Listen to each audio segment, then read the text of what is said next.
saan po ba nila nakukuha itong datos na 90 billion ang excess? Bakit po may excess?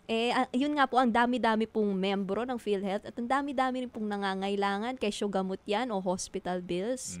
Yun po, hindi ko po Magandang naiintindihan yung 90 billion na excess in the first magandang tanong place. yan, Milky, no? Kasi actually, inano yan, tinilad-tilad ni Justice Kagiwa kahapon yan.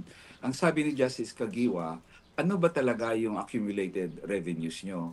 Ang sabi ay 500 billion ang accumulated revenues. So parang ganitong punto nila. Binaba nila to 280 billion na sabi ni Justice Kagiwa. Therefore, ang sobra niyan ng reserves nila, sabihing surplus daw yon.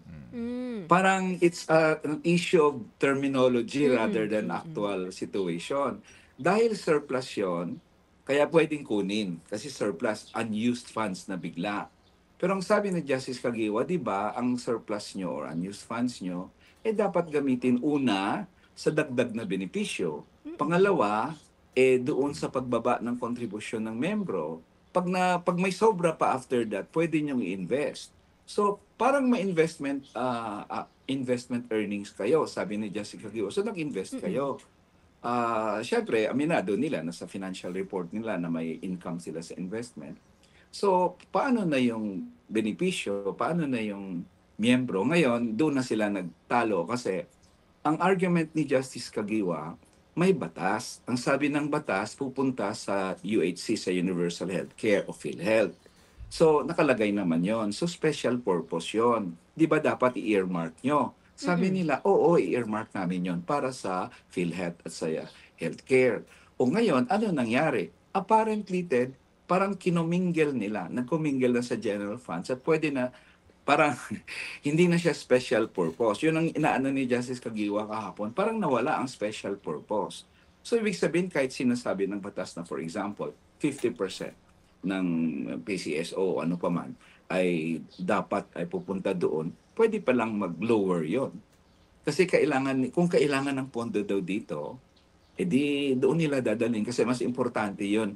Yan ang fiscal responsibility. Gamitin mo kung saan kailangan. Ang sabi ni Justice Kagiwa, batas to eh. So yung fiscal responsibility, pwede niyong baliin yung batas, pwede niyong i-violate. Nakalagay dyan na para sa PhilHealth yan, ba't niyo dadalhin sa tulay? Which brings me back again, Ted, to the point of Justice Amy Javier before. Yung tulay nga na, isang tulay na pinondohan nyo, may loan na yan, may pera na yan, bakit pa kayo, bakit nyo pa nilagay dyan sa mga pagdadalhan ng pondo nyo? So, tingin ko, medyo nahirapan sila talagang sagutin kasi tama naman si Justice Kagiwa and I also reiterated it nung ako na may batas kasi. So, alam namin ang intensyon nyo, gusto nyo sigurong gamitin yung pondo sa kung tingin nyo saan pwede, pero nasabi ng batas para sa healthcare, huwag nyong galawin yan. Mm-mm. Special purpose funds yun na dapat nasa special account. Opo, At opo. hindi pwedeng i-commingle nyo yan sa lahat ng pondo ng PhilHealth na pwedeng dalhin ng DOF in this case sa kung ano-anong proyektong nagugustuhan nila.